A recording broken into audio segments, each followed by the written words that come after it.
বাংলার মাননীয় মুখ্যমন্ত্রী মমতা ব্যানার্জির বাংলায় সর্বধর্মের মানুষ বাংলার এই উৎসব, দোল উৎসব, হোলি উৎসব পালন করছে শান্তিপূর্ণভাবে। আমি আশা করব শান্তিপূর্ণভাবে আজকের আমাদের এই মহা উৎসব সুসম্পন্ন হবে।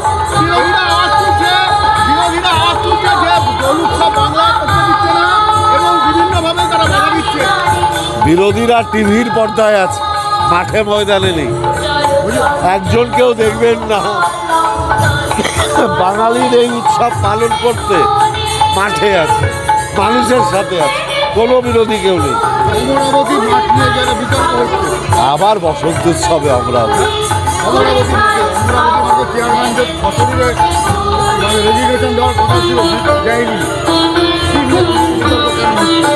সবাই দিদির কথা শুনে চলে, উনিও চলে।